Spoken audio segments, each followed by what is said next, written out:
Hey everyone, hope you're doing great. Welcome back to my channel.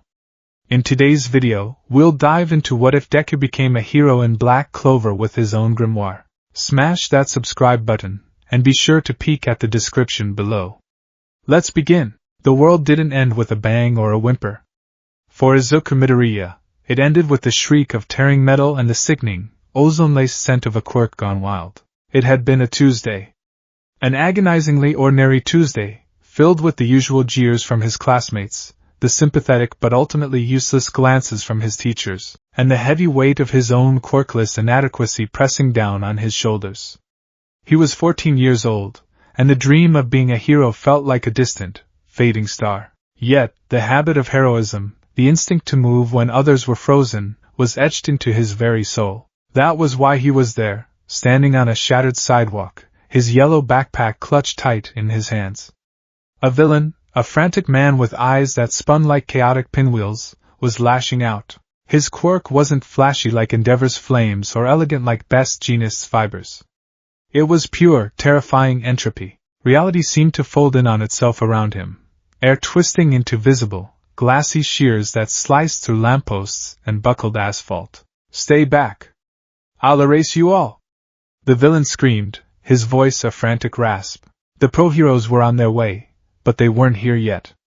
The police had a cordon, but it was too thin, too slow, and a little girl, no older than 5, with bright pink ribbons in her hair, had tripped and fallen right in the path of the villain's panicked retreat. She was crying, a small, helpless sound swallowed by the cacophony of destruction. Izuku's mind did what it always did. It analyzed. Villain's quirk.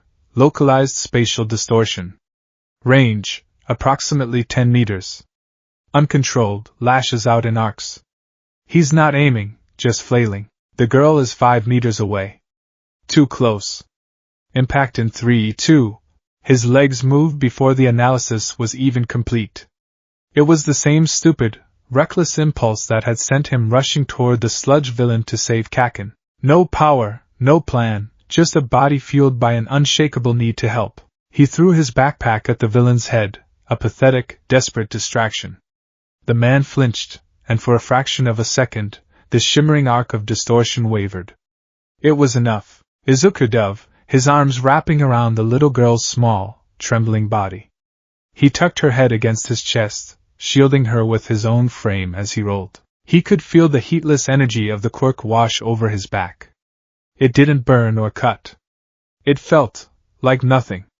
An absolute, terrifying void. "It's okay," he whispered to the girl, his voice tight with a fear he refused to let her see. "You're safe now." He pushed her forward, toward the police line. "Go! Run!" The girl scrambled away, looking back with wide, tear-filled eyes. Izuku tried to push himself up, to follow her, but his limbs felt heavy, disconnected. He looked down at his hands. They were becoming transparent, fading like a photograph left in the sun. The edges of his vision began to fray, dissolving into a static of non-existence. The villain's quirk wasn't just destroying things, it was unwriting them from reality. His last thought wasn't of his own fear, or of the unfairness of it all. It was a simple, bittersweet acceptance, a final echo of the hero he had always dreamed of being. "Mom, I'm sorry. But, at least I could save someone. Just like All Might." The world dissolved into white noise, and Izuku Midoriya was gone. He awoke to the impossible sensation of grass tickling his nose and a sky far too vast and blue to be real. Confusion came first, a thick, syrupy fog in his mind. Then came the pain, a dull, throbbing ache that seemed to resonate from his very bones. He tried to sit up, a groan escaping his lips, and was immediately struck by how small he felt. His limbs were shorter, his hands tiny.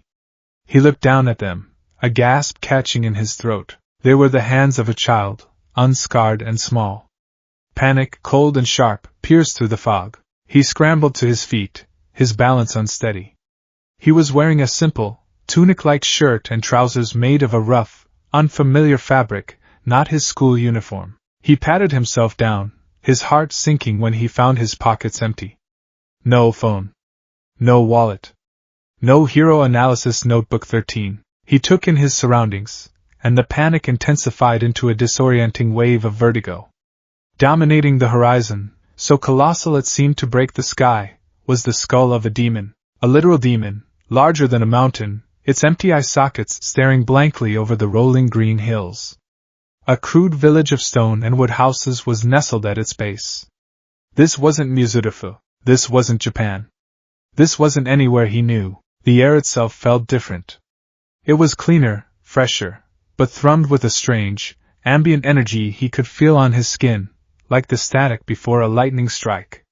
What was that feeling? It was everywhere, in the rustle of the leaves, the chirping of the birds, the very soil beneath his feet. Tears welled in his eyes. He was alone. He was a child again. His mom. All Might. Kaken, they were all gone. Had he died? Was this some kind of afterlife? Or had that villain's quirk?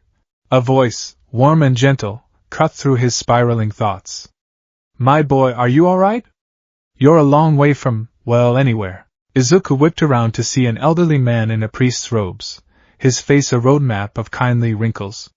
He held a basket of what looked like potatoes. The man's eyes widened slightly as he took in Izuku's appearance.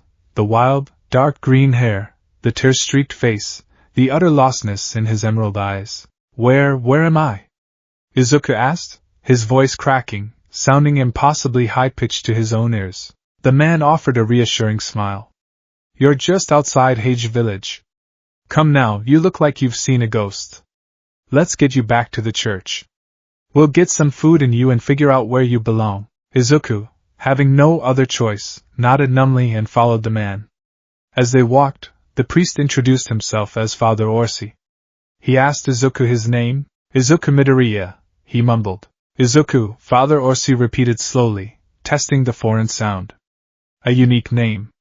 Well, Izuku, welcome to Hage. When they arrived at the small, rundown church, Izuku was introduced to a torrent of noise and energy. A young girl with black hair, Sister Lily, greeted him with a kind smile, and a gaggle of younger children stared at him with unabashed curiosity. But his attention was immediately drawn to two boys who looked to be about his new, physical age. One was lean and composed, with raven black hair and sharp, golden eyes that seemed to see right through him. He radiated an aura of calm confidence. The other was his polar opposite, a bundle of explosive energy with ashen-gray hair and fiery eyes, shouting about how he was going to be the Wizard King. Who's this? The loud one demanded, pointing a grubby finger at Izuku. This is Izuku, Father Orsi said. He was lost. He'll be staying with us for a while. Now, Asta, be nice. The loud boy, Asta, puffed out his chest. I'm Asta.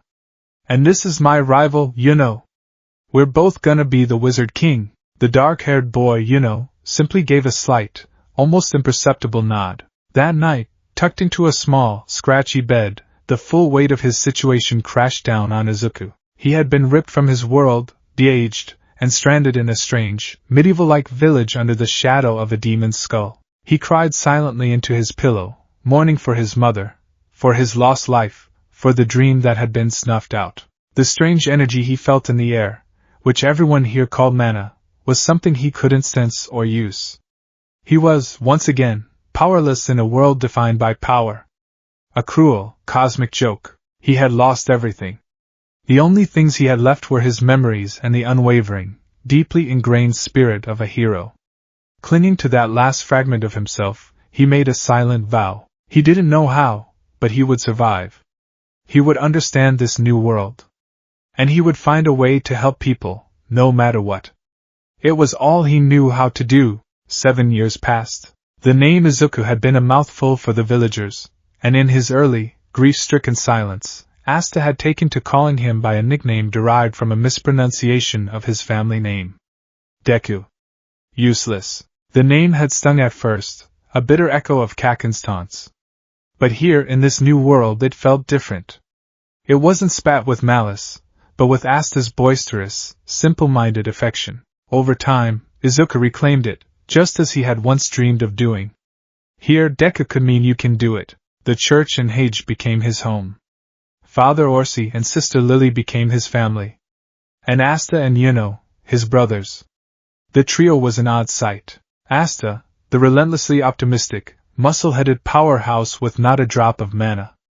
The quiet, effortlessly gifted prodigy of wind magic. And Deku, the strange, analytical outsider who possessed mana but couldn't seem to use it for anything. He was, for all intents and purposes, as magicless as Asta. But while Asta focused on turning his body into a weapon, Deku turned his mind into one. His grief for his old life never truly faded, but it transformed into a quiet, fierce determination. The drive to be a hero, to live up to the memory of All Might, was his anchor in this storm of a new life. He couldn't stop being who he was, so he did what he'd always done. He observed. He analyzed. He wrote. He traded chores in the village for spare parchment and ink.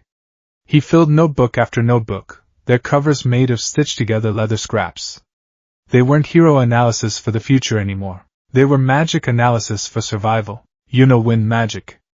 Affinity, 4-leaf clover, speculated. Spells observed, towering babble, gale white bow. Mana control is exceptionally precise. He doesn't just generate wind, he manipulates existing air currents, making his spells incredibly efficient. Weakness? Spells are largely offensive. Lacks close quarters options if an opponent can close the distance before he can cast. Village Chief Water Magic. Spells observed, healing water droplets, water ball. Practical, life-sustaining magic. Mana output is low but constant. The healing spell seems to accelerate natural processes, not regenerate tissue from nothing. Could it be overloaded? What is the upper limit of its restorative capabilities? He would sit for hours, muttering under his breath as practiced, his quill scratching furiously across the page. To his credit, never seemed to mind. He found Deku's intense focus peculiar but not unwelcome. On rare occasions, he would even answer one of Deku's rapid-fire questions about mana shaping or spell structure, his brief, concise answers providing Deku with weeks of new theories to ponder. His relationship with Asta was more direct. They were the Magicless Brothers, a two-man club of outcasts. They trained together every single day. Asta would do thousands of push-ups and sit-ups, his shouts echoing through the forest. Deku, remembering the training regimen All Might had once given him in a dreamlike memory, joined him, but with a crucial difference. Asta, you're putting too much strain on your lower back when you do that, he'd say, panting as he held a perfect plank. If you engage your core more, you'll build functional strength faster and avoid injury. Huh? Engage my what? Asta would grunt, sweat pouring down his face. Deku would then physically adjust Asta's form, explaining the biomechanics with a startling depth of knowledge that left Asta both confused and impressed. Deku was the strategist to Asta's raw power. He taught Asta how to read an opponent's posture, how to use his small stature for leverage, how to turn an enemy's strength against them. Asta absorbed it all, his unshakable trust in his friend making him a surprisingly good student. Deku's own body transformed. He was never going to be as much of a physical monster as Asta, but he became lean, wiry, and deceptively strong. His mind, however, was his sharpest tool. He knew the magical affinities of every person in Hage. He knew the optimal times to plant potatoes based on the mana in the soil. He knew how to predict the weather by the feel of the wind on his skin. He couldn't use magic, but he understood it better than almost anyone. The day they turned 15 was the day their lives were set to change forever. It was the day of the Grimoire acceptance ceremony. All three of them stood before the giant demon skull, renewing the vow they had made 100 times before. I'm gonna get the most amazing Grimoire, Asta yelled, punching the sky. And I'm gonna become the Wizard King and make this village rich and happy. Standing beside him, simply said, I will become the Wizard King. It was not a boast, it was a statement of fact. Asta whipped around to Deku. What about you, Deku? You're gonna get a super smart grimoire, right? And then you'll be my top advisor when I'm Wizard King. Deku smiled, a genuine, warm expression. He had long since accepted his reality. He would likely get no grimoire. His path would be different. But his goal remained the same. I'm going to become a hero, Asta, he said quietly, but with an iron certainty that resonated just as strongly as his brother's grand ambitions. I'll find a way to protect everyone I can. Yuno's gaze softened for a moment. He respected that. In its own way, it was just as ambitious as their dream. The Grimoire Tower was an ancient, imposing structure, its shelves spiraling up into the darkness, lined with thousands upon thousands of books. The air was thick with the scent of old paper and the thrum of concentrated mana. It was overwhelming. Deku felt like a blind man in an art gallery, aware of the masterpieces around him but unable to perceive them. He stood with the other 15-year-olds from the region, Asta vibrating with nervous energy beside him, Yuna looking as calm as a frozen lake. The nobles from the nearby town of Nairn sneered at the Hage commoners, their fine robes and arrogant expressions a stark contrast to the simple, patched-up clothes of the villagers. "Look at them," one sneered, his voice dripping with disdain. "Dirt farmers expecting a miracle," Asta bristled, but Deku placed a calming hand on his shoulder. "Ignore them, Asta. Today's not about them." The tower master, a wizened old man with a beard that reached his belt, floated down to the center of the room. "The day has come," he intoned, his voice echoing in the cavernous space. "For years, these grimoires have waited. They are vessels of power, extensions of your will. Today, one will choose you. I wish you all faith, hope, and love. Now, let the awarding begin." Instantly, the tower came alive. Grimoires lifted from the shelves, bathed in golden light, and soared through the air to find their new masters. A girl received a tome with a light pink cover that sprouted shimmering leaves. A pompous-looking noble boy smirked as a thick, heavy book bound in blue leather settled into his hands. Then, a light brighter than all the others erupted from the highest shelves. It was a blinding, holy radiance that filled the entire tower, forcing everyone to shield their eyes. A single grimoire, wreathed in a magnificent golden aura, descended slowly, majestically. On its cover was a symbol of incredible rarity and power, a 4-leaf clover. There was no question who it was for. It floated down and stopped directly in front of Yuno. He reached out and took it without a word, the golden light enveloping him. A wave of awe and envy washed through the crowd. A 4-leaf clover, the same as the first Wizard King. Someone whispered in disbelief. Asta's jaw was on the floor, but then a massive, competitive grin split his face. "Just you wait, Yuno. I'm gonna get one even better. My rival needs to be amazing, after all." He stepped forward, puffing out his chest as Yuno rejoined the group. One by one, every other child received their grimoire. The lights faded. The shelves grew still, and Asta stood alone in the center of the room, his hands empty. The silence was deafening. It was broken by a snicker from one of the nobles, which quickly grew into a chorus of cruel laughter. "Seriously? Nothing? What a waste of space. To not be chosen. I knew that loud-mouthed commoner was a dud." Asta's bravado shattered. He stood there, his head bowed, his fists clenched so tight his knuckles were white. Deku's heart broke for him. He knew that feeling. The suffocating shame, the crushing weight of being the one left behind. He started to move toward Asta, to offer some small comfort, when the tower master cleared his throat. "Is that everyone?" he asked, his gaze sweeping the room. His eyes landed on Deku, who had been trying to make himself as small as possible in the corner. "Ah. There is one more." A hushed murmur went through the crowd. All eyes turned to Deku. The noble squinted, trying to place him. "Who's that? Another one from the sticks?" "He's with the other two," another whispered. "The muttering one. I don't think I've ever seen him use magic." Deku felt 100 pairs of eyes on him. His stomach twisted into a knot. He didn't want this. He knew what was coming. Another public humiliation, another confirmation of his powerlessness. He just wanted it to be over. He took a deep breath, straightened his shoulders, and stepped forward into the center of the room, ready to accept his fate. He stood there, waiting for the same crushing silence that had greeted Asta. 1 second passed. 2. 3. Nothing. The laughter started again, even louder this time. "Two duds from the same village. Pathetic." The tower master sighed, a look of pity on his face. "I see. Well, perhaps next year." Deku's shoulders slumped.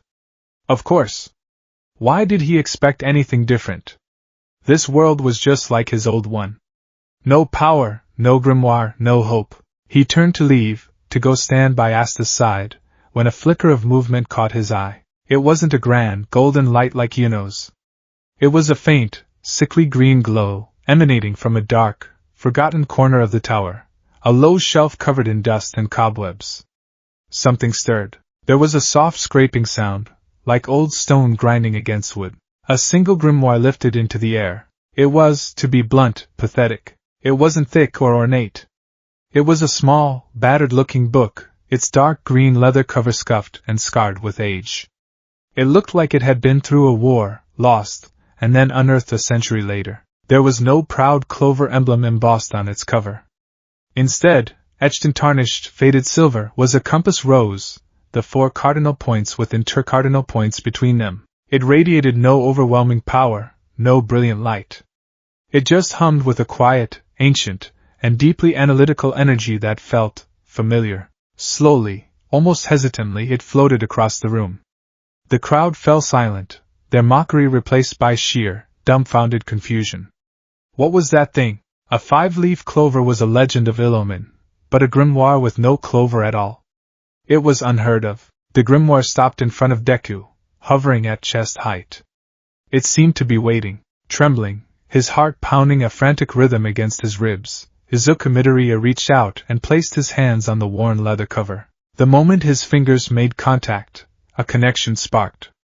It wasn't a surge of overwhelming power like he'd always imagined. It was a quiet click, the feeling of a key sliding into a lock that had been waiting for it for an eternity. The pages, which had been blank, began to shimmer with a faint, green light. He felt a hum resonate not in his body, but in his mind. It felt like his notebooks, like his analysis, like his very way of thinking had been given form and substance. Asta, his own disappointment forgotten, stared with wide, shining eyes. Whoa! Deku, you got one! What is it? It looks so weird. Yuno's usually impassive face held a flicker of genuine surprise and intrigue. He had always known Deku was different, that his mind worked in ways no one else's did. This grimoire, it seemed fitting. Deku could only stare at the book in his hands. It felt impossibly light and infinitely heavy at the same time. He had a grimoire. After a lifetime of being quirkless, and 7 years of being magicless, he had power. It was a strange, quiet, thoughtful power, but it was his. He looked up, meeting the stunned gazes of the nobles and the confused faces of the commoners. He looked at Asta, who was giving him a teary thumbs up. He looked at Yuno, who gave him a small, respectful nod. His entire life, he had been told he was useless, a Deku. He had been defined by what he lacked. First a quirk, then mana. But now, holding this strange, forgotten grimoire, he felt a flicker of something he hadn't truly felt since he was a small child watching videos of All Might. It wasn't just hope. It was potential. He clutched the compass grimoire to his chest. He didn't know what it could do, or what path it would lead him down, but as he stood there in the ancient tower, under a sky that was not his own, Izuku Midoriya knew one thing for certain. His journey as a hero was finally, truly beginning. The compass on his grimoire seemed to glow faintly, its needle pointing steadily forward, toward the future. The journey back from the Grimoire Tower was a strange mixture of triumph, confusion, and a silence that was heavier than any words. Yuno walked with a quiet, unshakable confidence, his magnificent 4-leaf grimoire floating serenely at his side. He was the village's golden child, the fulfillment of a prophecy Hage hadn't even known it was waiting for. Villagers would stop and stare, their expressions a mixture of awe and reverence. Asta, on the other hand, was a thundercloud of conflicting emotions. He was genuinely, explosively thrilled for his friends, but the hollowness of his own failure was a bitter pill to swallow. He walked with his hands shoved in his pockets, kicking at loose stones and forcing a grin that didn't quite reach his eyes. Man, you really showed em. And Deku, I don't even know what that thing is, but it's so cool. He'd shout, his voice a little too loud, a little too strained. Izuku Midoriya barely heard him. He was lost, completely and utterly absorbed in the object he now possessed. The compass grimoire. It didn't float beside him. He clutched it to his chest with both hands, as if afraid it might vanish. Its worn, dark green leather felt strangely comforting, like the cover of a beloved book read 1,000 times. The tarnished silver of the compass rose was cool against his fingertips. He walked with his head bowed, his eyes tracing the intricate lines of the compass. NNESESSW, It was a simple, perfect design, a tool for finding one's way. He could feel a faint, rhythmic pulse emanating from it, a low hum that resonated not in his ears, but in the back of his mind. It was a quiet, inquisitive energy, as if the book itself was observing the world alongside him. So, can you, do anything with it? Asta asked, finally breaking Deku's concentration. Deku looked up, his emerald eyes wide with thought. I don't know, he admitted, his voice barely a whisper. He opened the grimoire. The pages were a clean, creamy parchment, but they were utterly, intimidatingly blank. There were no spells, no instructions, no ancient runes. Nothing. It feels empty. But also ready, like a blank notebook waiting for notes. His muttering started, a low, subconscious torrent of analysis that Asta and Yuno were long accustomed to. The mana signature is unique. It's not volatile or elementally aligned like Yuno's wind magic. It's stable, almost passive. It feels like it's observing, cataloging. Does its function depend on external stimuli? Is it a responsive grimoire rather than a proactive one? The compass motif must be symbolic. A guide? Direction? Or perhaps it helps one find the way to counter an opponent's magic? If so, what are the activation requirements? Knowledge? Mana input? A specific emotional state? Yuno glanced over, his golden eyes betraying a flicker of interest. It suits you, Izuku. Coming from Yuno, the simple statement was high praise. Deku's muttering stopped, and a small, grateful smile touched his lips. Thanks, Yuno. When they arrived back at the church, the celebration was already in full swing. Father Orsi was crying tears of joy, Sister Lily was beaming, and the younger children were swarming Yuno, treating him like a returning king. They offered Deku curious but congratulatory pats on the back, while giving Asta sympathetic looks that probably felt worse than scorn. As the sun began to dip below the horizon, painting the sky in hues of orange and purple, the celebratory mood began to mellow. Yuno, ever the stoic, slipped away from the crowd, wanting a moment of peace to commune with his newfound power. He walked toward the edge of the village, his four-leaf grimoire casting a faint golden glow in the twilight. Asta watched him go, his own internal storm reaching its peak.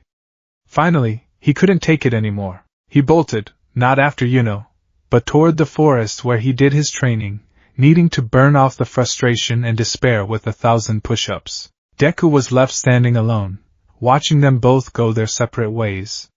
He felt a pang of worry. His analytical mind, so good at predicting the trajectory of spells, was equally adept at sensing emotional fractures.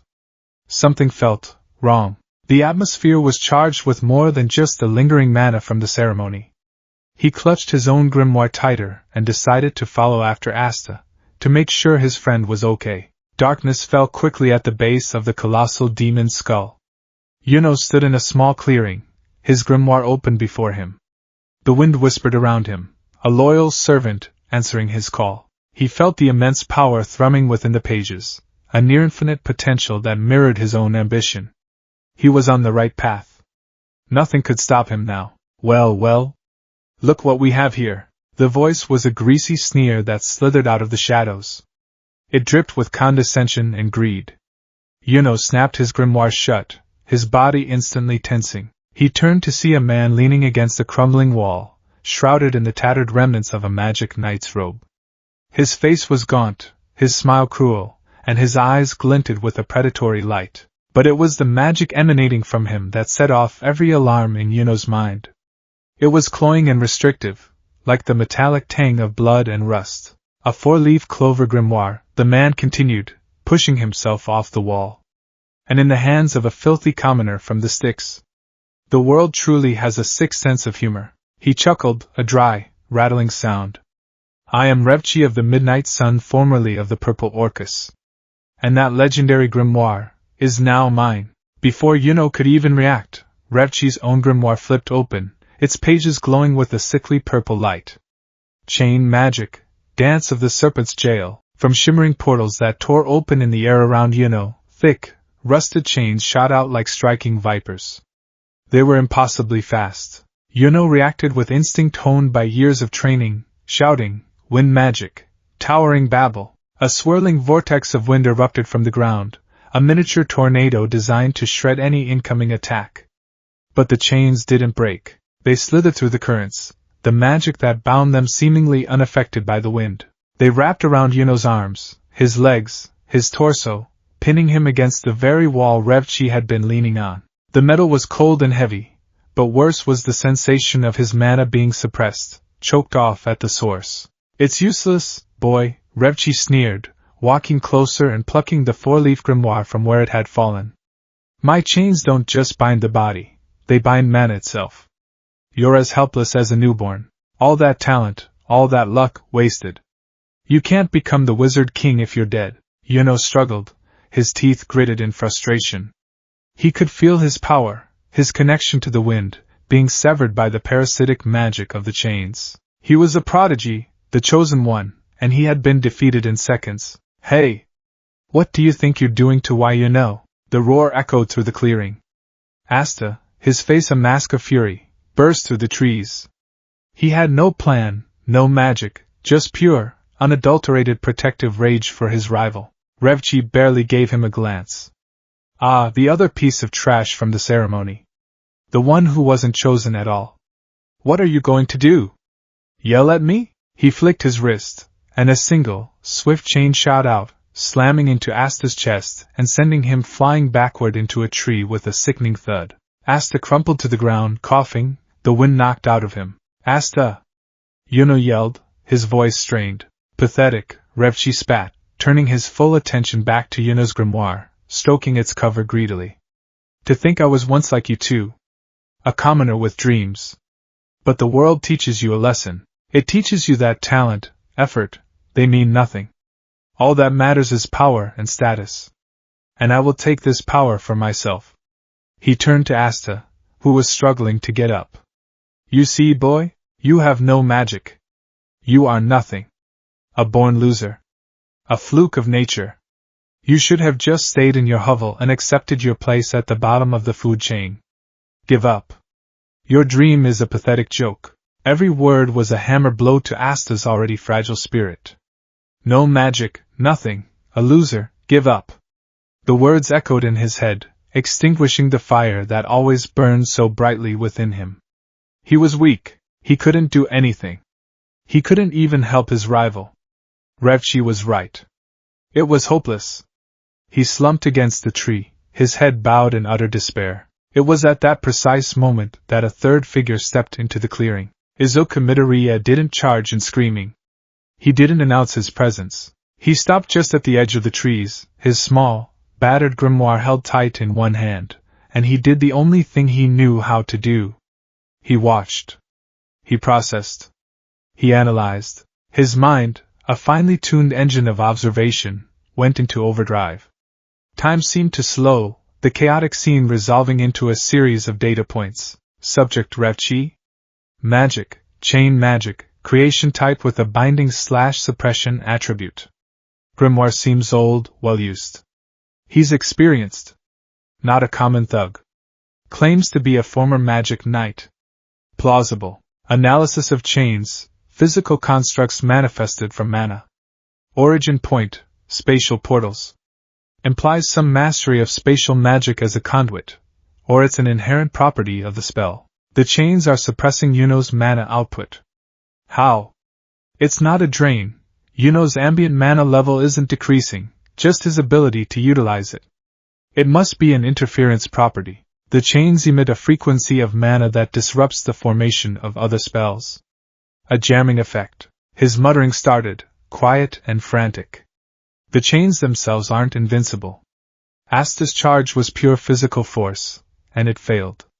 So, physical resistance is high, but Yuno's wind couldn't shred them either.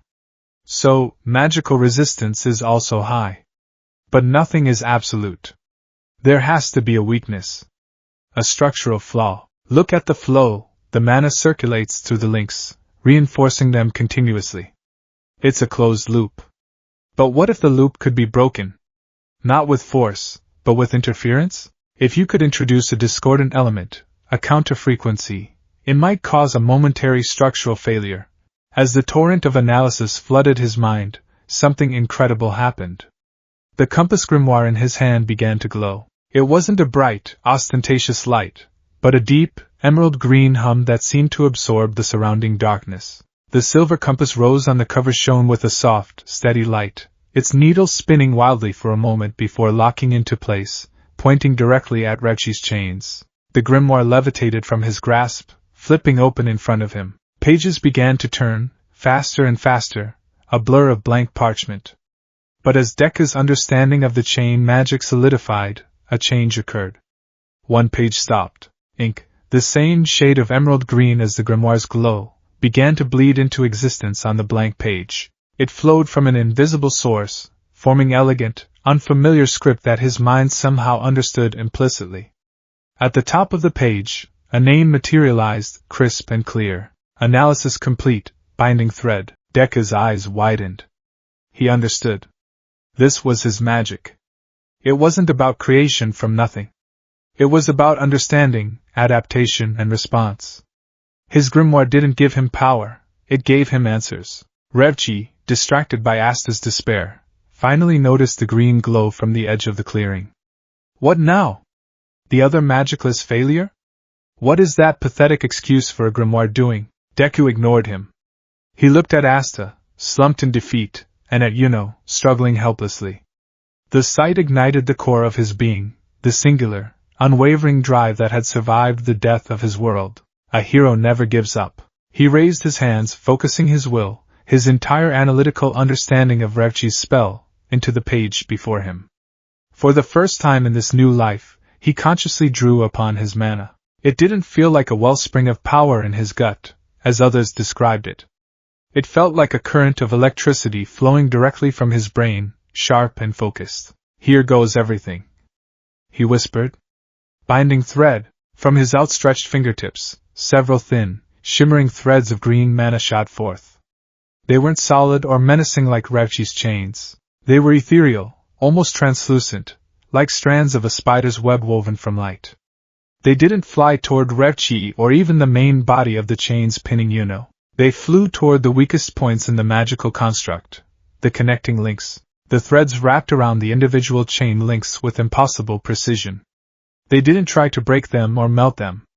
They simply vibrated, emitting a low, harmonic hum. It was the counter-frequency he had theorized about, a discordant note in the symphony of Revchi's spell. For a split second, nothing happened.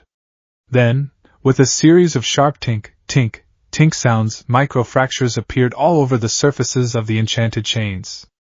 Their oppressive purple glow flickered. The mana loop was disrupted. The chains didn't break, but for the first time, they were weakened, their structural integrity compromised. Yuno felt the suffocating pressure on his mana lessen, just by a fraction. It wasn't a powerful spell. It hadn't done any damage. But it was a perfect, precise counter. It was hope. Revchi stared, utterly bewildered. What was that? What is that pathetic magic? That small act of defiance, that glimmer of hope, was the spark Asta needed. He lifted his head. He saw Yuno, still struggling, and he saw Deku, quiet, analytical, supposedly magicless Deku, standing his ground, his strange grimoire glowing, having successfully effected the enemy's spell. Deku didn't give up. If Deku, who had always been just like him, could fight, then how could he despair? The thought washed away the poison of Revchi's words. A fire, hotter and more ferocious than ever before, roared to life in his chest. His despair didn't vanish. It was forged into rage, into an unshakable will to win. Not yet, Asta growled, pushing himself to his knees. I'm not finished. I am going to be the Wizard King. As he screamed his declaration to the heavens, a new force entered the clearing. A dark, menacing vortex of blood-red and black energy tore through the air, converging on a spot just in front of Asta. It was an aura of pure negation, an energy that felt like the antithesis of all the mana in the world. From this vortex, a grimoire emerged. It was as black as pitch, its leather cover filthy and torn. and emblazoned on it was a symbol of profound ill omen, a symbol that made even Revchi's blood run cold. A 5-leaf clover. A 5-leaf. Revchi stammered, his greed forgotten and replaced by primal fear. A grimoire of the demon. The grimoire opened, and from its pages, the hilt of a sword began to emerge. It was a massive, rusted, and battered weapon, impossibly large for a boy of Asta's size, but Asta reached out and grabbed it without hesitation. The moment his hand closed around the hilt, he felt a surge of power, not magic, but its absence. A power that could nullify anything. He pulled the demon slayer's sword from the grimoire and stood up, the colossal blade resting on his shoulder. He looked different. The despair was gone, replaced by an unbreakable resolve. My magic, he said, his voice low and steady, is never giving up. With a battle cry that ripped from his very soul, he charged. Revchi, panicking, sent a storm of chains to intercept him. But this time, it was different. Asta swung the great sword. The rusted metal of the blade met the magical chains, and instead of a clang, there was only the sound of shattering. The chains, already weakened by Deku's spell, completely disintegrated upon contact with the anti-magic blade, dissolving into motes of purple dust. Asta didn't stop. He was a force of nature, a whirlwind of determination. He closed the distance in an instant. Revchi tried to form a defensive wall of chains, but Asta's sword cleaved through it as if it were glass. With one final, mighty swing, Asta brought the flat of the blade down on Revchi, who was too terrified to even move. The impact sent the chain mage flying, knocking him unconscious before he even hit the ground. Silence descended upon the clearing, broken only by Asta's heavy panting. The giant's sword was embedded in the ground where he stood. The 5-leaf grimoire hovered beside him, radiating a faint, ominous energy. Freed from the now-dissolved chains, slid down the wall, taking a deep breath to steady himself. He looked at Asta, at the monstrous sword, at the demonic grimoire, and for the first time, a slow, genuine smile spread across his face. He wasn't just looking at his loud, magicless foster brother anymore. He was looking at his rival. Deku, the strain of casting his first-ever spell having taken its toll, leaned against a tree for support. He looked at his own grimoire, which had closed and was now resting on the ground, its glow faded. He had done it. He had helped. He hadn't thrown a single punch or landed a single blow, but he had created the opening they needed. He had been a hero. Asta finally managed to pull the sword from the ground, the effort nearly toppling him over. See, I told you. I'm your rival. Yeah, said, walking over and surprisingly, helping Asta steady himself. He then turned and offered a hand to Deku, pulling him to his feet. The three of them stood together under the light of the moon, a tableau of impossible potential. The prodigy with the 4-leaf clover, the outcast with the 5-leaf clover, and the analyst with no clover at all. Yuna looked at his shining grimoire. I will become the Wizard King. His voice was quiet, but it was an oath sworn on his very soul. Asta pointed his giant sword at the sky, a wide, triumphant grin on his face. And I'm gonna be the Wizard King too. Just you watch. His voice was a promise to the entire world. Deku looked from to Asta, a warmth spreading through his chest. He then looked down at his own compass grimoire.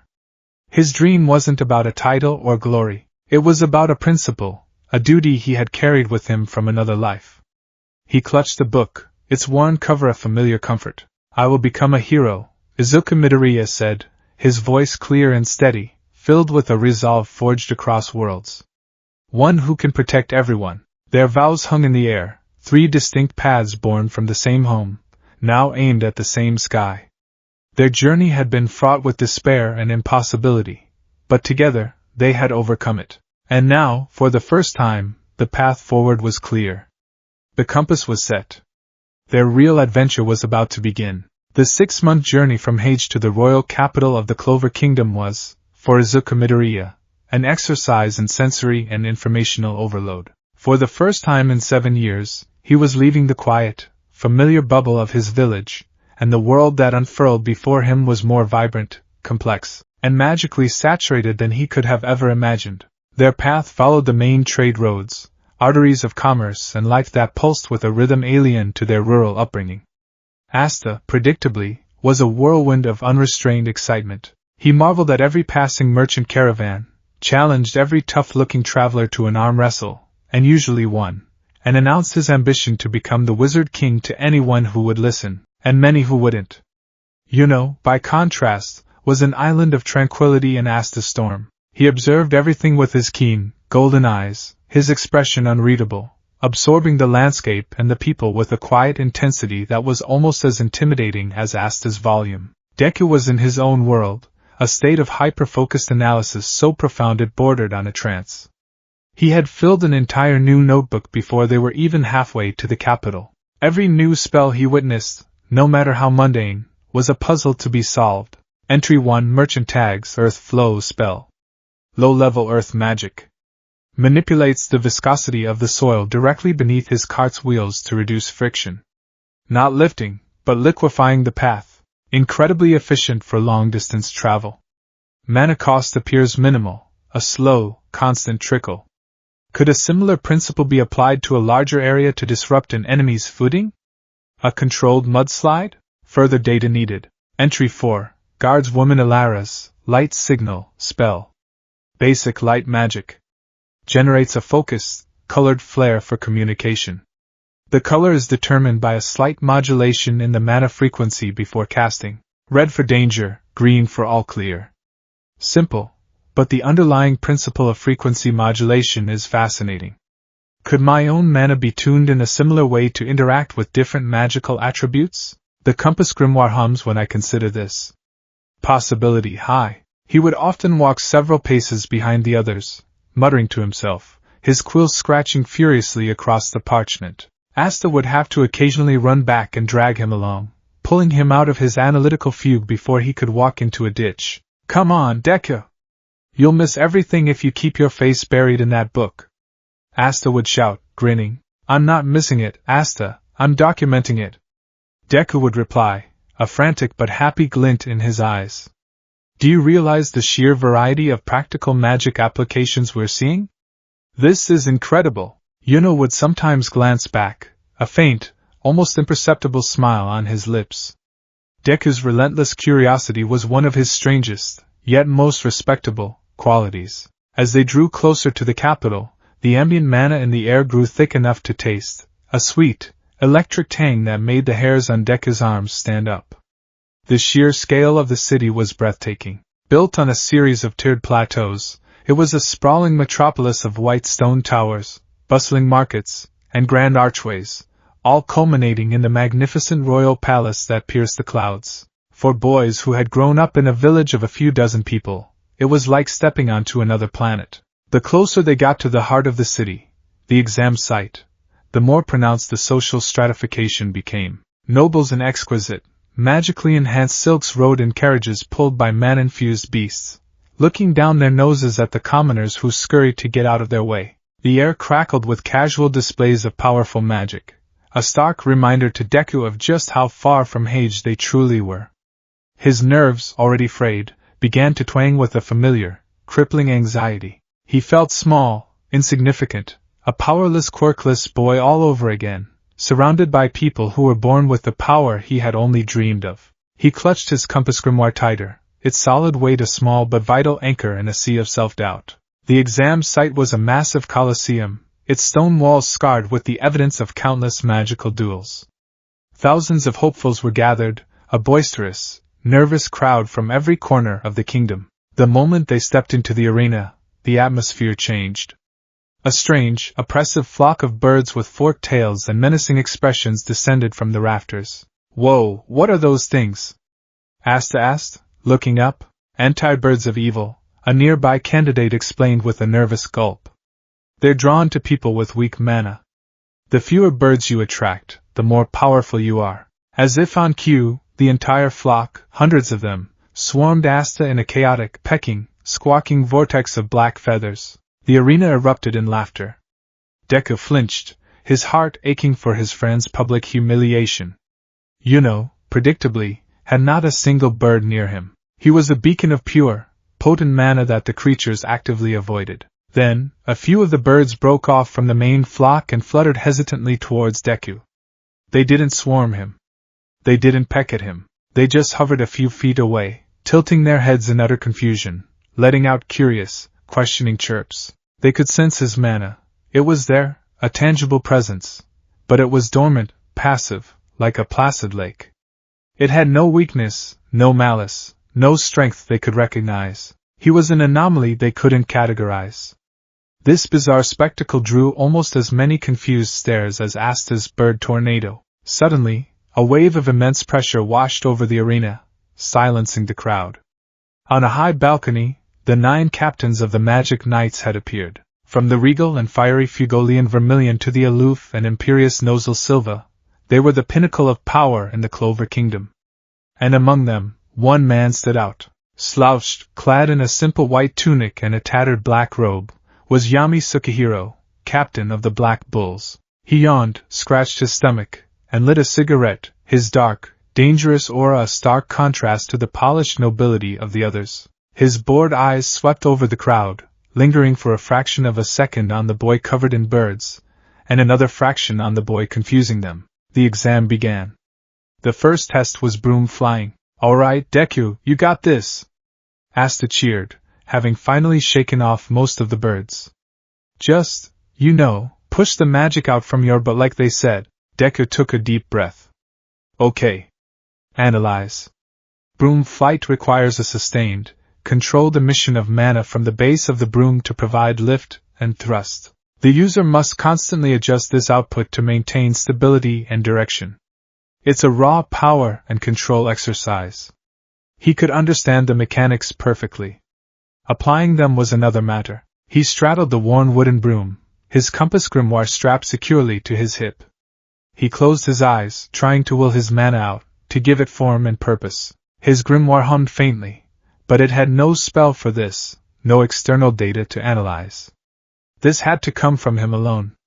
He focused, sweat beading on his forehead. The broom wobbled. It lifted an inch off the ground. Then, with a pathetic lurch, it tilted sideways and clattered back to the stone floor. He tried again. This time, it shot up 3 feet, spun in a wild circle, and then dropped like a stone, sending him tumbling onto the ground. Waves of laughter echoed across the Colosseum. "Look at that kid! He's worse than the one who can't fly at all." Deku's face burned with humiliation. His magic wasn't an engine he could turn on. It was a calculator that needed an equation to solve. Without a problem, it produced no answer. As he tried one last, desperate time, the broom bucked violently, throwing him high into the air. He flailed, a genuine cry of panic escaping him as he began to plummet. Suddenly, a small, black portal shimmered into existence beneath him. He fell through it, landing with a soft thump on the ground several feet away, completely unharmed. A young man with a flirtatious grin, wearing the robe of the Black Bulls, gave him a lazy wave. "Whoa there! Watch your step," he said before turning his attention to a pretty girl nearby. Deku stammered his thanks, his heart hammering in his chest. He had failed. Utterly and completely. He looked over to see Asta, unable to even make his broom hover, doing frantic squats instead, and soaring through the air with the grace of a hawk. The gap between them felt wider than ever. The subsequent tests were no better. A test of magical creation had candidates conjuring intricate statues of water or shields of rock. Deku stood before his stone block, his grimoire open. "Create something, but what? The instructions are too vague. There's no system to analyze, no spell to deconstruct." He tried to focus on a fundamental concept, defense. He envisioned a perfect, interlocking barrier, a structure that could withstand force. His grimoire glowed a soft green, a faint, shimmering hexagon of light, barely visible to the naked eye, materialized in the air before him. It was a perfect geometric shape, a testament to his incredible control and understanding of structure, but it was so weak that a stiff breeze could have shattered it. The examiner sighed and scribbled a low score on his clipboard. He failed the marksmanship test, unable to create a projectile. He failed the magical growth test, unable to make a seed sprout. Test after test, failure after failure. The initial curiosity about his strange grimoire had curdled into pity and scorn. He was just another commoner who had fluked his way into a unique but useless book. His dream, the promise he'd made to himself, felt like it was slipping through his fingers. He could feel the weight of 1,000 mocking eyes, and it was almost enough to break him. Then came the final test, combat. Choose a partner for a one-on-one duel. The announcer boomed. Immediately, a tall, lanky candidate with a ridiculous side ponytail and a smug expression sauntered over to him.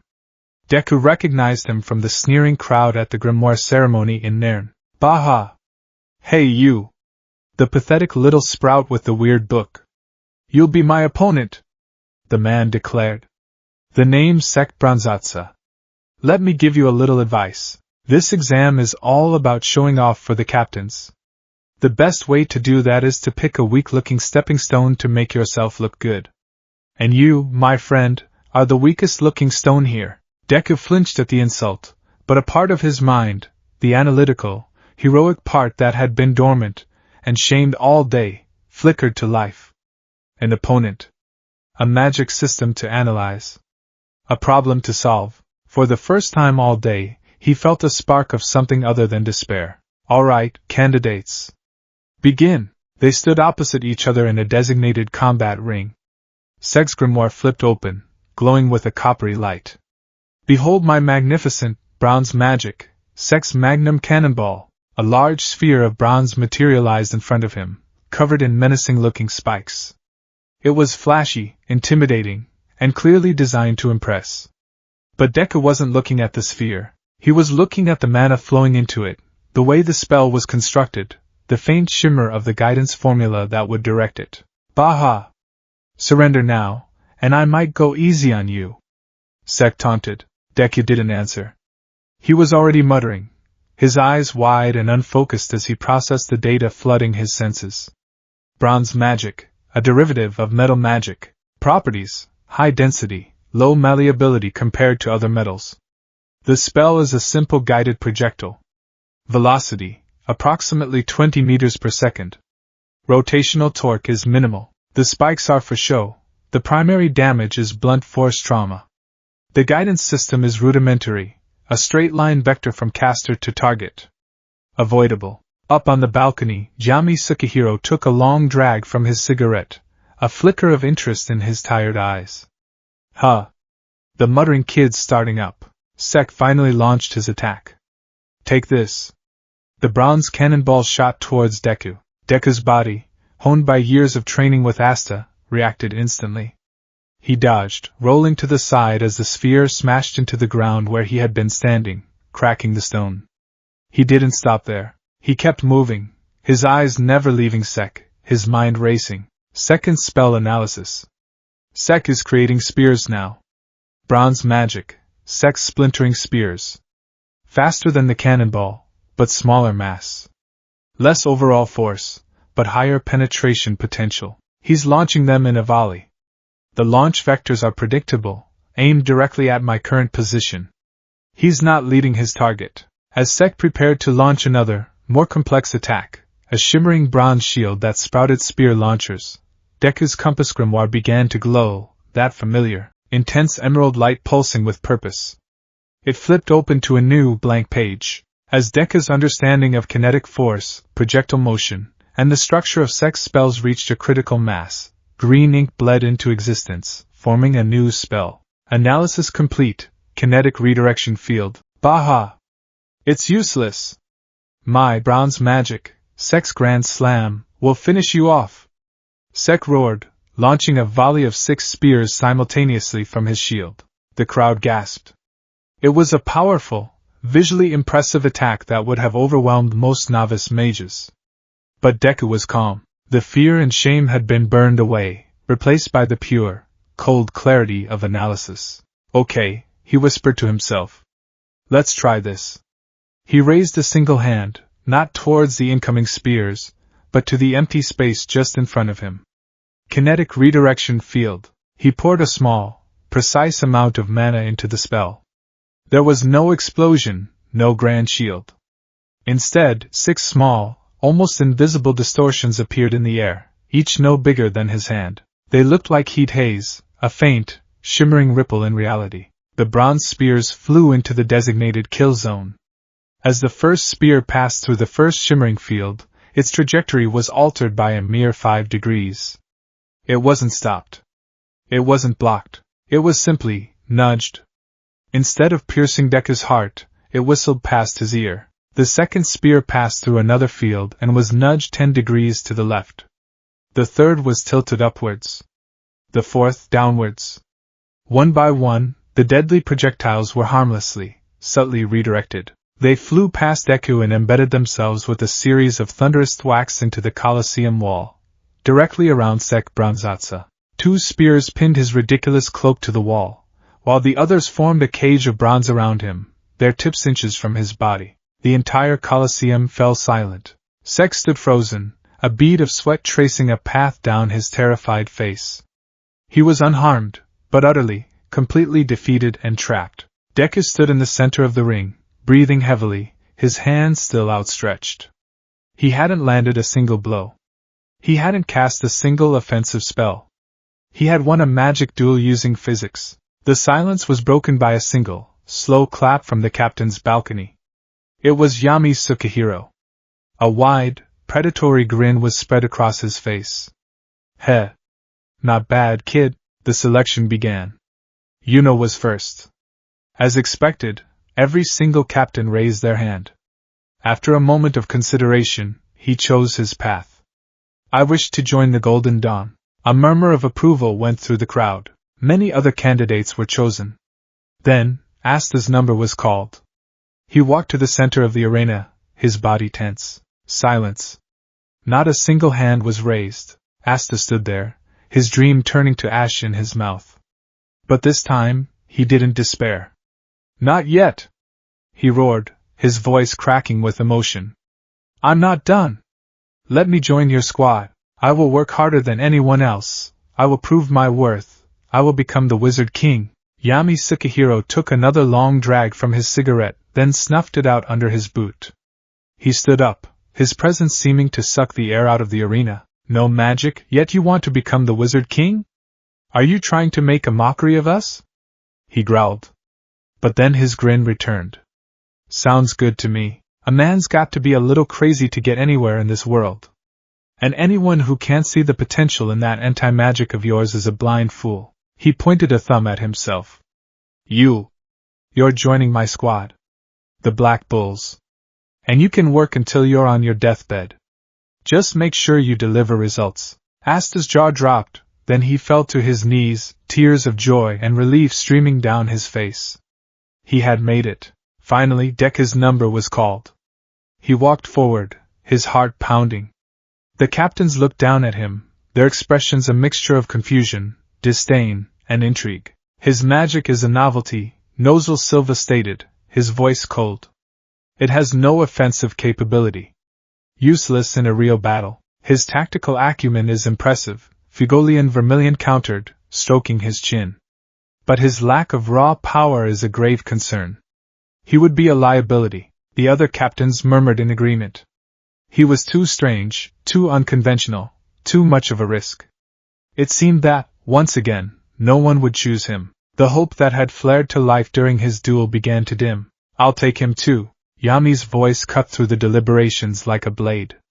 The other captains stared at him in disbelief. Are you serious, Yami? Jack the Ripper cackled. You're collecting the dregs today? Yami ignored them, his gaze locked on Deku. Hey! Creepy muttering kid. Deku jumped, startled. Why yes, sir? Your magic's weird as hell. You got zero killer instinct. In a real fight against someone who actually wants you dead, you'd probably hesitate and get yourself killed in 5 seconds, Yami said, his every word a brutal assessment. Most of these fancy-pants captains want a sharp sword. You're not a sword.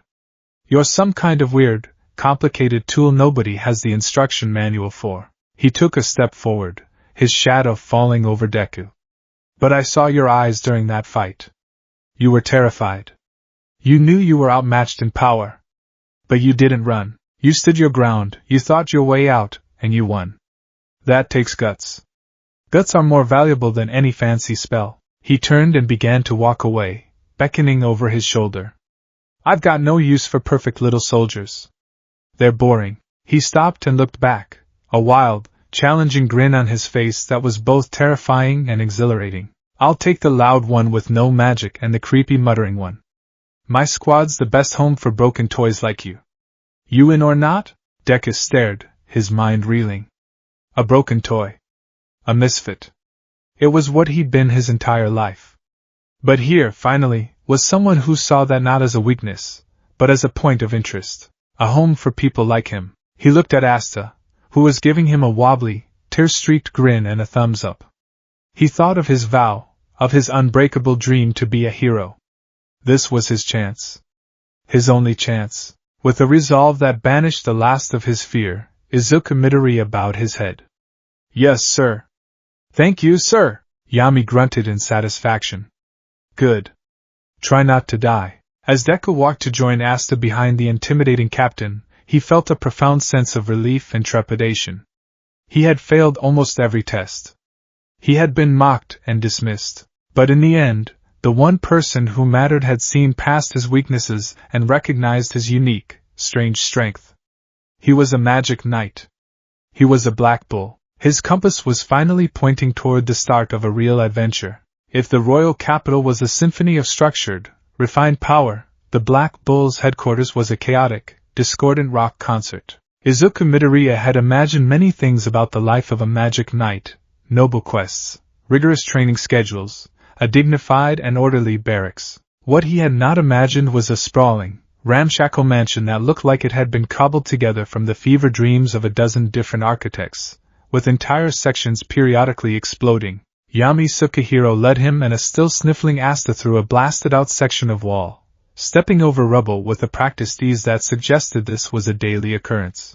We're back, he grunted into the smoky, boisterous interior. The scene that greeted them was one of pure, unadulterated chaos.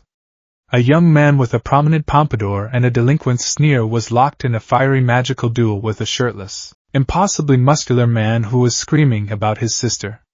A small, perpetually tipsy witch was hiccuping bubbles of alcohol into the air. A wisp of a girl sat at a table, ravenously devouring an entire banquet's worth of cakes with a deadpan expression. In a corner, a shy-looking boy was tending to plants that seemed to have violently overgrown their pots, while a young man with a sister complex was lovingly stroking a framed picture. And floating near the ceiling, a tiny, mischievous-looking boy was cackling as he transformed a chair into a sheep. Deku's brain, which had just begun to recover from the sensory overload of the capital, promptly short-circuited. He froze in the doorway, his eyes wide, trying and failing to process the sheer volume of chaotic data points. This wasn't a military squad, it was an asylum. His muttering, a barometer of his mental state, kicked into high gear, a low, frantic hum of observation. Incredible, multiple, highly distinct magical signatures operating in a confined space with a complete disregard for structural integrity. The fire user's output is aggressive but uncontrolled, suggesting a personality-driven casting style. The food magic user, metabolic enhancement? Or pocket dimension storage? The spatial magic user who saved me at the exam is trying to flirt with the drunk one, tactical disadvantage. Asta, on the other hand, was in heaven. His eyes were shining with the same manic energy that filled the room. Whoa! This place is amazing! He roared, his voice somehow cutting through the existing din. The chaos paused. All eyes turned to the newcomers. Huh! Who are the new runts, Yami? The fire user, Magna Swing, demanded, pointing a flaming finger at them. New recruits, Yami said, picking his ear. The loud ones, Asta. The muttering ones, Deku. Try not to break them on the first day. With that, the captain promptly disappeared into a back room, the sounds of him using a toilet echoing loudly through the base. The momentary truce ended. Magna swaggered over, a wild grin on his face. So you think you've got what it takes to be a black bull, huh? Every new member has to go through the baptism, a little welcoming ceremony to prove you're not some weak-kneed wannabe. He held up a tattered black robe, the official insignia of their squad emblazoned on the back. You want this? You gotta earn it. Beside him, the man who had been devouring cakes, Luck Valtia, appeared in a blur of motion, a crackling, manic smile on his face. A fight? Can I fight them? They look weak, but maybe they'll be fun to break. Please, Magna? Deku instinctively took a step back, his internal danger sensors screaming. Lux's mana felt like a thunderstorm trapped in a bottle, volatile, unpredictable, and joyful in its potential for destruction. Asta, true to form, took a step forward, his fists clenched. Bring it on! I'm not afraid of anything. All right, settle down, you battle-crazed maniac, Magna said, shoving Luck away. I'll handle this. First up, you. Shorty Screamer. He pointed at Asta. The ensuing fight was a spectacle. Magna launched a series of powerful, fast-moving fireballs. Asta, with his anti-magic sword, simply batted them away like they were softballs. The negated fireballs fizzled out in puffs of smoke, much to Magna's growing frustration and disbelief. The duel ended with Asta using his superior physical conditioning to close the distance and get Magna in a headlock, forcing him to concede. Damn it! You're a monster, kid! Magna wheezed, rubbing his neck as he handed Asta his robe. All right, you've earned it. Welcome to the Black Bulls, Asta cheered, proudly draping the robe over his shoulders. It was a perfect fit for his boisterous personality. Then, all eyes turned to Deku. He stood there, clutching his compass grimoire, feeling incredibly small and out of place. He had won his exam duel through tactics and redirection, not power. How could he possibly face this man who could casually throw around explosive fireballs indoors? All right, muttering nerd, you're up, Magna said, cracking his knuckles. Let's see what that weird-ass grimoire of yours can really do. Deku swallowed hard. I'm not really a fighter, he stammered. Too bad. Magna grinned. In the Black Bulls, if you can't fight, you're dead weight. He didn't wait for a response.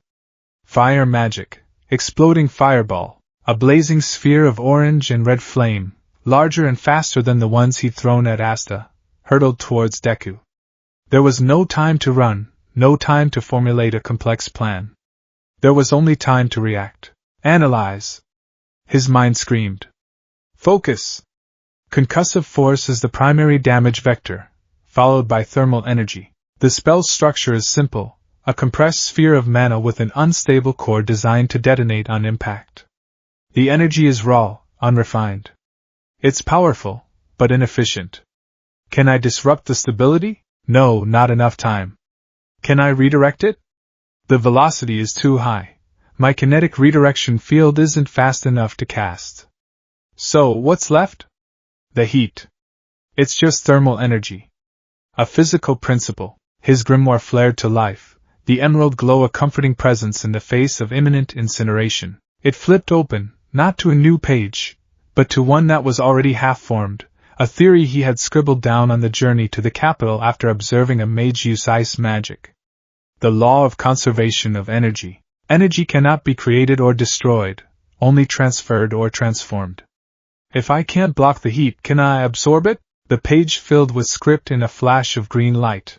Analysis complete. Heat sink. With the fireball inches from his face, Deku thrust both hands forward. Heat sink.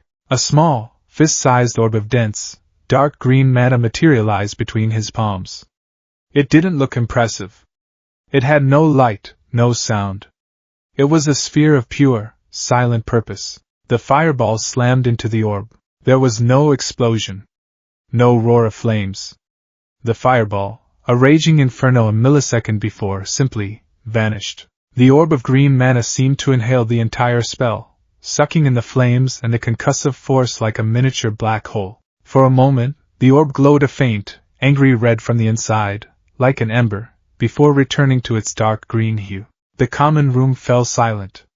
Everyone, even Luck, stared with wide, disbelieving eyes. Deku stood there, his arms trembling, sweat pouring down his face.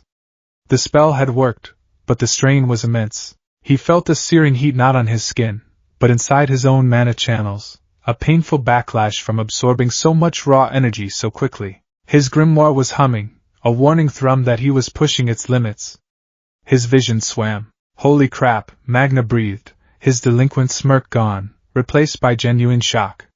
You ate my spell. Deku's knees buckled. The small green orb in his hands wavered, and a trickle of smoke escaped it. He was at his absolute limit. He had successfully countered one spell, but he was completely drained. He had no follow-up, no attack, nothing left. He had lost. I yield, he panted, collapsing to one knee. Magnus stared at him for a long moment, then a slow, wide grin spread across his face. It wasn't a taunt this time. It was a look of genuine respect. "Heh, you little monster," he said, walking over and clapping Deku on the shoulder so hard he almost fell over. "You lost the fight, but you passed the test." He draped the second black robe over Deku's trembling shoulders. "You got guts, kid. Welcome to the squad." As Deku tried to catch his breath, he became aware of a new presence beside him. A tall, silver-haired girl with striking violet eyes was looking down at him. She was beautiful, but her expression was one of pure, unadulterated disdain. It was Noelle Silva, a royal from one of the kingdom's most prestigious families. "Humph. So these are the new recruits Yami scraped from the bottom of the barrel," she said, her voice dripping with aristocratic condescension. "A vulgar, magicless cretin and, whatever you are. How utterly pathetic. To be in the same squad as such riffraff. It's an insult to my royal blood." Before Deku could even formulate a response, Asta was in her face. "Hey! Don't talk about Deku like that. He's amazing. And I'm not a cretin, I'm Asta, and I'm gonna be the Wizard King." Noelle recoiled as if Asta were a talking insect. "Don't speak to me so familiarly, you vile peasant." A surge of powerful, uncontrolled water magic erupted around her, forming a swirling, protective bubble. It was clear she possessed immense mana, but had almost zero control over it. Deku, watching the interaction, filed it away. Noelle Silva. Royal. Water magic. High mana reserves, but extremely poor control. Her magic manifests defensively and erratically, likely tied to her emotional state. Arrogant demeanor is probably a defense mechanism to hide her insecurity over her lack of control. Potential for immense power if she can overcome her mental blocks. He didn't say any of this out loud, of course. Instead, he simply got to his feet, gave Magna a grateful nod, and clutched the robe. It was heavy, smelling faintly of smoke and ozone. It was real. He had a place here. A strange, chaotic, and incredibly dangerous place, but a place nonetheless. The days that followed were a whirlwind of acclimatization. Deku learned that the explosions were mostly Magna and Lux's fault. He learned that Vanessa, the witch, was surprisingly insightful when she wasn't passed out. He learned that Charmy, the food magic user, was a bottomless pit who could and would eat anything not nailed down. He learned that Gordon Agrippa, the quiet one with the face paint, was constantly muttering about friendship but was too shy for anyone to hear him. He learned that Gauche Adley was obsessed with his little sister Marie to a deeply unsettling degree, and that Finro Rulicase, the spatial magic user, was a shameless womanizer whose portals were their primary mode of transportation. And he learned that Gray, the tiny man who transformed things, was painfully, cripplingly shy. It was a collection of society's rejects, a found family of misfits held together by the gruff, unspoken acceptance of their captain.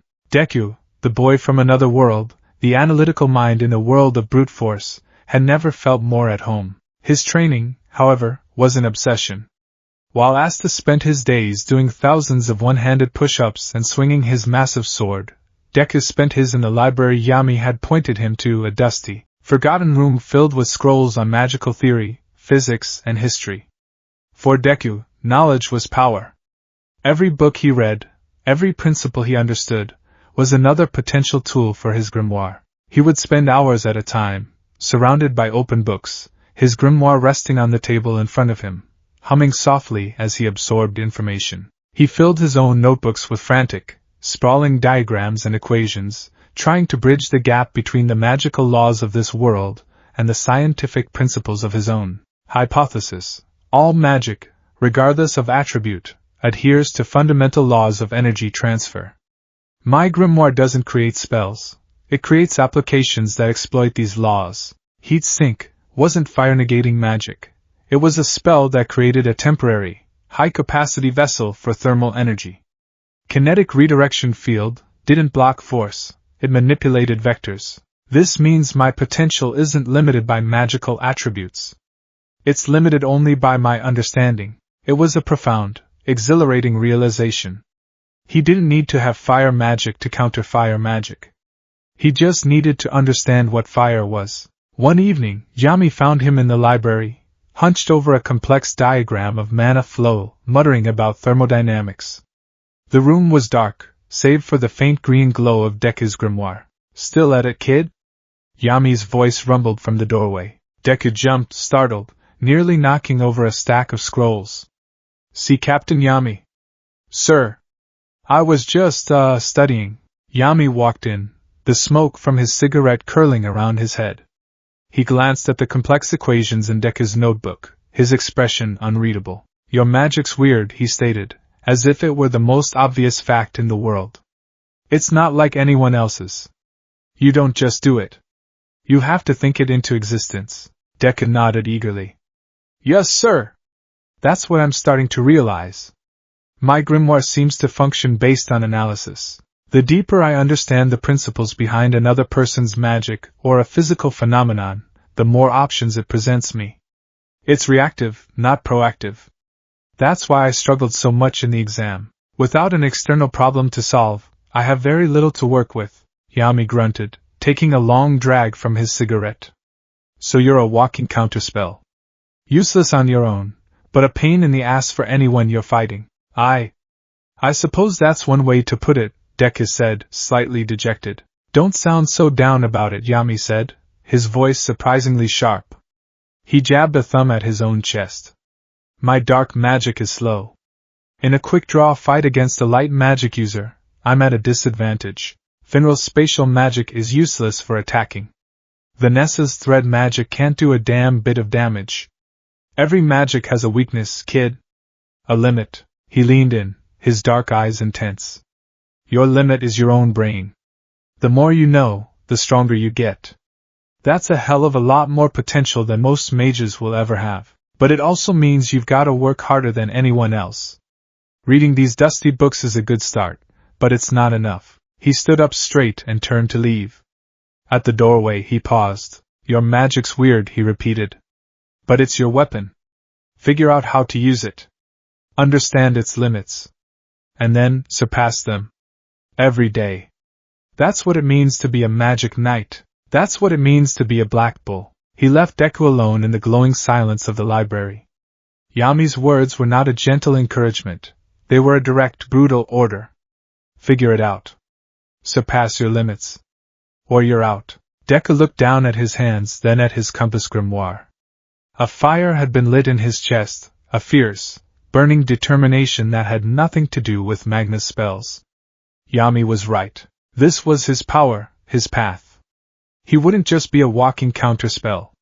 He would become a strategic weapon. He would learn, he would analyze, and he would grow, until his understanding was so complete that he would have an answer for any threat, a solution for any problem. He picked up his quill, his hand steady, and turned to a fresh page in his notebook. He wrote a single, declarative sentence at the top.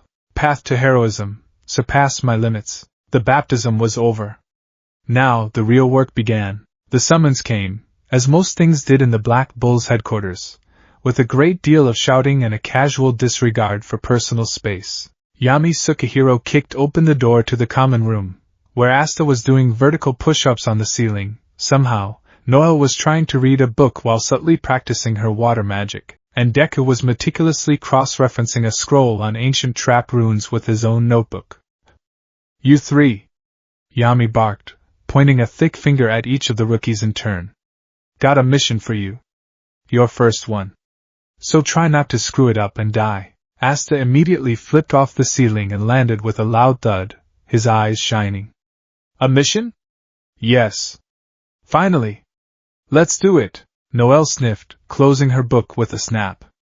Humph. It is about time my royal talents were put to proper use. Her attempt at aloofness was betrayed by the slight, nervous tremor in her hands. Deku's head shot up from his notes, a thrill of nervous energy coursing through him. A real mission. This was it. A chance to apply his theories, to test his limits in a real-world scenario. His heart hammered against his ribs, a familiar mix of terror and exhilaration. What's the objective, Captain? He asked, his voice steady despite the adrenaline. Wizard King wants us to investigate and secure a newly discovered dungeon near the border with the Diamond Kingdom, Yami explained, scratching his chin. Dungeons are old, magically rich ruins, full of rare treasures, powerful magic items, and a whole lot of deadly traps. The Diamond Kingdom dogs are probably sniffing around it already, so it's a race. Get in, get the good stuff, and get out. He jerked his head towards the corner of the room, where Luck Valtia was humming a cheerful tune while idly zapping a housefly with tiny bolts of lightning. Luck's going with you. He's your senior member on this one. His job is to keep you alive. Your job is to not make his job too hard. Luck's head whipped around, his smile widening into a battle-crazed grin that sent a shiver down Deku's spine. Ooh. A dungeon? With strong traps? And maybe strong enemies from the Diamond Kingdom? This is going to be so much fun. I hope I get to fight someone really, really strong. Deku's analytical mind immediately categorized Luck as a chaotic variable.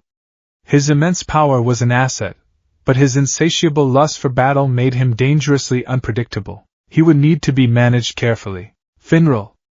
Yami yelled. A shimmering portal immediately opened in the middle of the room. Get them there. Right away, Captain!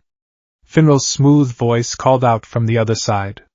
Try not to get blown up, everyone. One by one, they stepped through the portal, emerging from the dim, smoky headquarters into the bright, open air of a rocky grassland.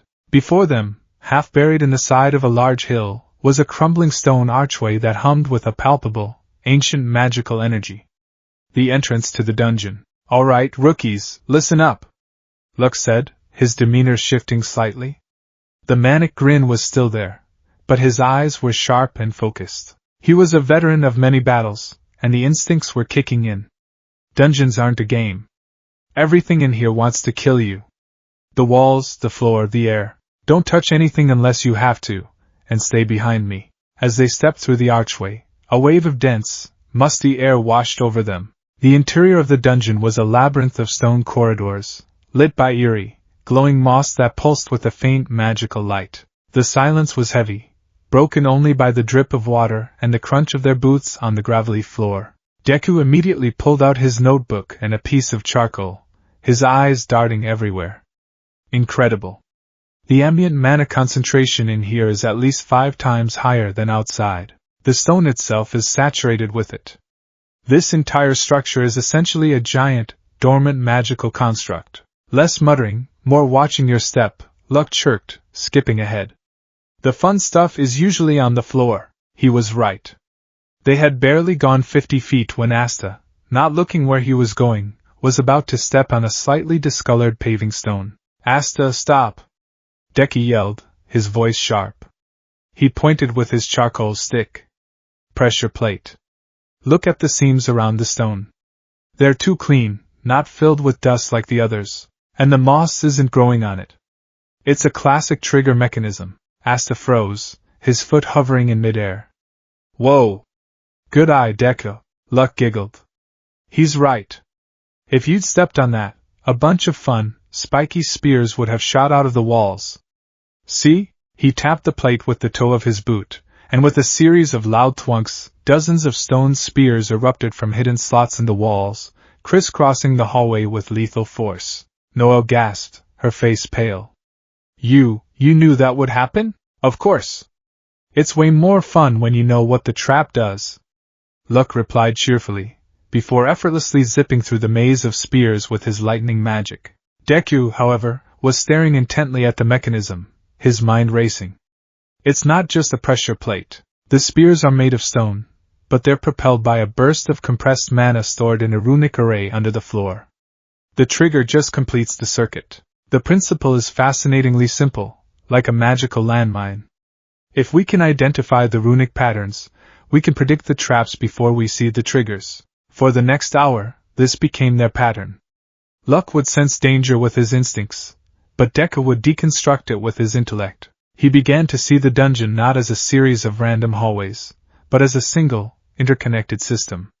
He identified magical tripwires woven from nearly invisible strands of mana. He spotted corridors where the gravity was subtly manipulated to send intruders tumbling into pits. He pointed out ceiling sections that were designed to collapse, identifying the structural weaknesses by analyzing the flow of reinforcing magic within the stone. His compass grimoire, strapped to his hip, hummed with a low, constant energy, seeming to feed off his analytical process. It wasn't generating spells, but he could feel it cataloging the information, the pages feeling warmer and more receptive than ever before. He was no longer just the muttering nerd.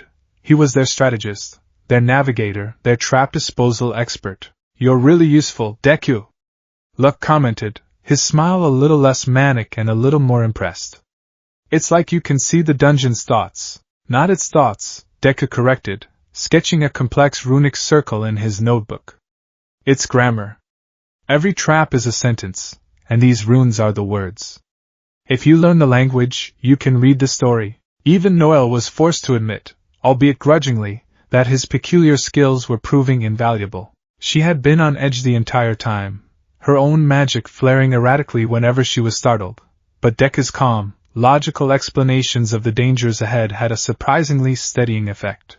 Asta, for his part, was a walking, talking battering ram, ready to smash anything that Deku couldn't figure out how to bypass. They were a clumsy, mismatched, but surprisingly effective team. They eventually reached a massive, circular chamber.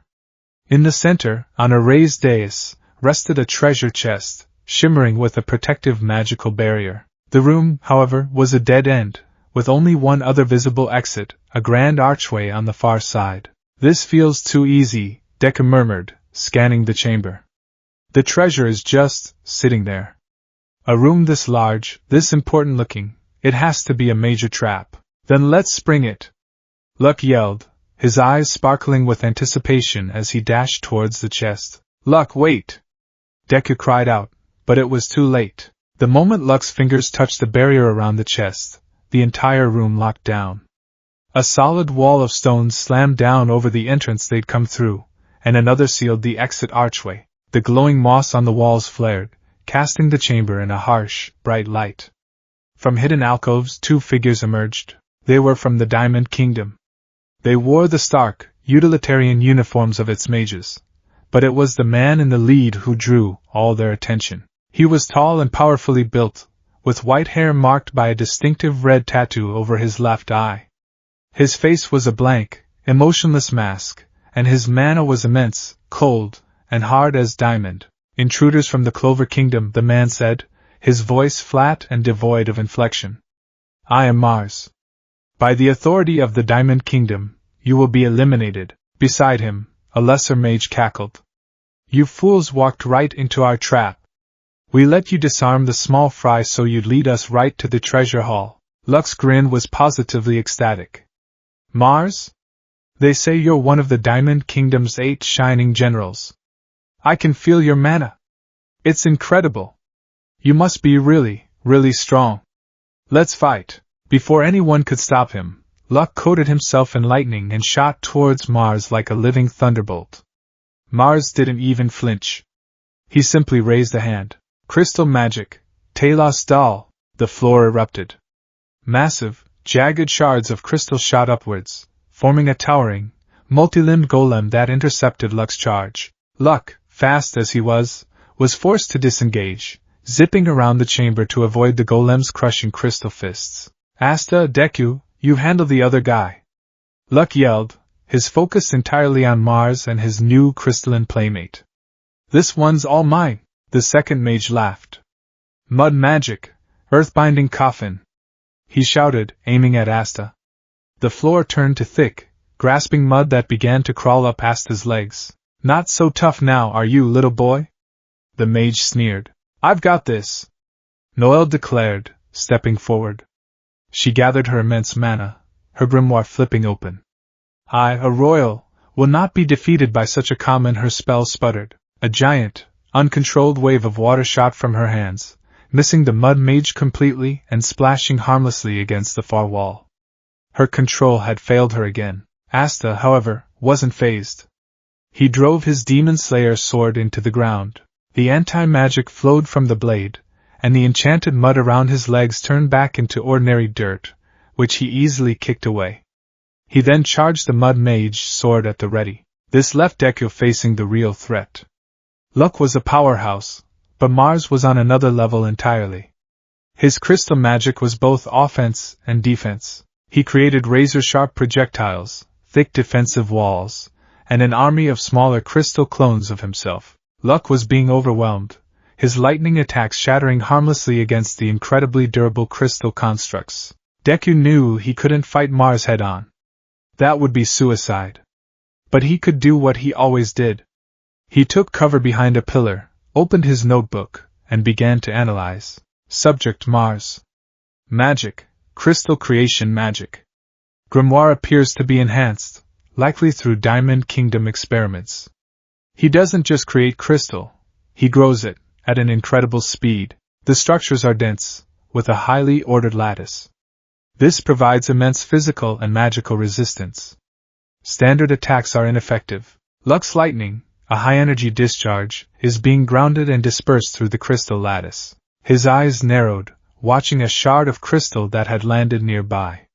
He could see the faint lines of mana flowing within it, reinforcing the structure. But it's still a crystal. All crystalline structures have a resonant frequency. A specific frequency of vibration at which they will oscillate with maximum amplitude. If you can match that frequency with an external force, you can induce structural failure. It's not about overpowering it. It's about finding the right key to unlock its inherent weakness. His compass grimoire began to glow, the emerald light a beacon of focused thought in the chaotic battle. A new page was turning. The theory was sound. He just needed to put it into practice. He had to help Luck. Luck! He yelled, breaking cover. Keep him busy. I have an idea. Luck, dodging a hail of crystal shards, gave a bloody grin. All right, Deku. Show me something fun. Deku focused, pouring his mana and his will into his grimoire. The page filled with script, the spell taking form from his understanding of wave mechanics and molecular physics. Analysis complete, resonance shatter. He thrust a hand toward the giant Talos doll that was bearing down on Luck. He didn't fire a beam or a projectile. Instead, a high-frequency, barely audible hum filled the air, and a shimmering, invisible wave of pure, focused vibration emanated from his hand. It wasn't a powerful attack. It carried almost no kinetic force. But it was precise. It was a perfectly tuned pulse of mana, vibrating at the exact resonant frequency of Mars's crystals. The effect was instantaneous and dramatic. The massive crystal golem, which had shrugged off dozens of lightning bolts, suddenly shuddered. Microfractures, like a spiderweb of light, raced across its surface. Its structural integrity, compromised from the inside out, completely failed. With a deafening groan, the Talos doll crumbled into a mountain of glittering dust and jagged shards. Mars, for the first time, showed a flicker of emotion. Surprise. He stared at his destroyed creation, then at the panting, seemingly magicless boy hiding behind a pillar. How? Luck didn't waste the opportunity. With the golem gone, he had a clear shot. He zipped in, his fists crackling with lightning, and landed a solid blow on Mars's chest, sending the general stumbling back. Mars recovered instantly, a layer of crystal armor forming over his chest to absorb the blow. A clever trick. But it won't work twice. He shifted his focus. The boy with the strange, analytical magic was the bigger threat. He launched a volley of razor-sharp crystal darts directly at Deku. Deku's eyes widened.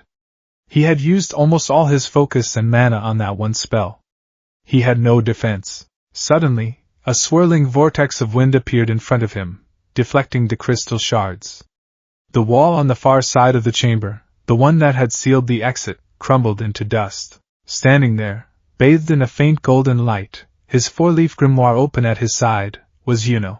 Looks like you're having trouble, Yuno said, his voice calm and cool as he surveyed the scene. He was flanked by his Golden Dawn squadmates, the stoic Klaus Lunettes and the bubbly, orange-haired Mimosa Vermilion. Yuno?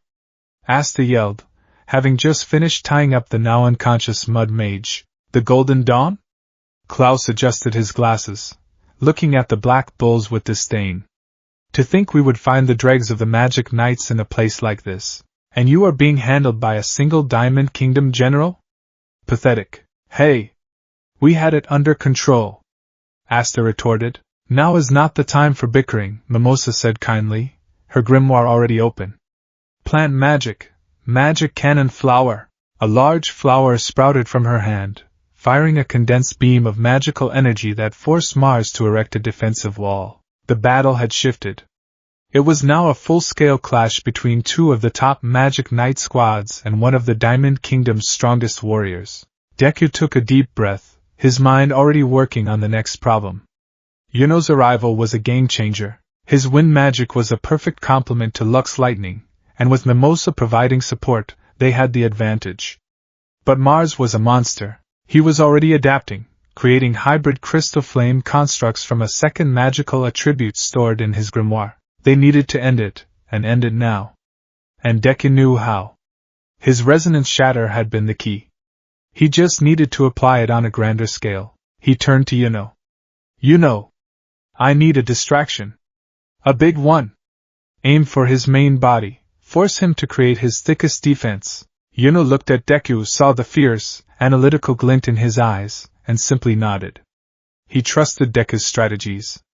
Wind magic. Gale white bow. He created a massive bow of swirling wind, firing a volley of compressed air arrows at Mars. Mars, seeing the power of the attack, was forced on the defensive. He couldn't dodge them all. Crystal armor, Aegis unbreakable, he grunted, encasing himself in a thick, multi-layered cocoon of diamond-hard crystal. Now! Deku yelled to Asta. Get ready to smash it. Asta grinned, hoisting his Demon Slayer sword.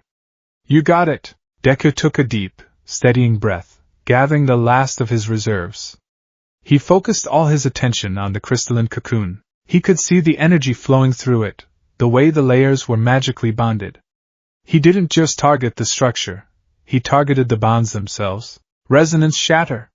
He yelled, pouring everything he had left into the spell. Another invisible wave of pure, tuned vibration washed over Mars's defense. The Aegis unbreakable, a shield that could have withstood a fortress cannon, began to tremble violently. The seams between the crystal plates glowed with a stressed, angry light, and the entire structure groaned under the strain of its own resonating frequency. It didn't crumble this time, but it was severely, critically weakened. Asta, go! With a roar that shook the chamber, Asta charged. He swung his massive anti-magic sword with all his might. The blade, which might have simply bounced off the shield before, now met the compromised crystal. The resulting sound was not a clang, but a deafening crack that echoed like thunder. Mars's ultimate defense shattered into a million glittering pieces. Before Mars could even register what had happened, Yuno was upon him, a miniature tornado forming in his palm. The combined, perfectly timed assault was too much. Mars was blasted back, crashing into the far wall, unconscious. Silence fell upon the chamber. It was over. Deku collapsed against the pillar, his legs giving out, his mana completely spent. He had done it. His analysis, his strange, non-combative magic, had been the linchpin of their victory. He had provided the critical support that allowed the powerhouses like Asta, Yuno, and Luck to succeed. Mimosa rushed over to him. Plant recovery magic. Princess healing flower gown, she said kindly, as glowing flowers enveloped him, their gentle magic soothing his exhaustion and replenishing his stamina. That was incredible. Your magic. It's like nothing I've ever seen before. Klaus, despite himself, looked impressed. Your tactical assessment was adequate. You utilized your squad's assets effectively to exploit a weakness in the opponent's defense. Coming from Klaus, it was the highest of compliments. Asta slung a tired arm around Deku's shoulders. You were awesome, Deku! Like wham! And his big crystal thing just fell apart. That was so cool. Deku could only offer a weak, tired smile. He looked at the faces around him. His chaotic black bull squadmates, his brilliant rival from the Golden Dawn. They had worked together. His knowledge and their power, combined. He had felt the fear, the crushing pressure of a real battle. He had been outmatched in every physical sense. But he hadn't panicked. He had analyzed, adapted, and overcome. He had protected his friends and helped them win the day. He looked down at his compass grimoire, which lay open on the floor beside him. He might not be the one to land the final blow. He might not be the one with the flashy, powerful spells. But as he sat there, catching his breath in the heart of the conquered dungeon, Izuku Midoriya felt, more deeply than ever before, that he was truly, finally, on the path to becoming a hero.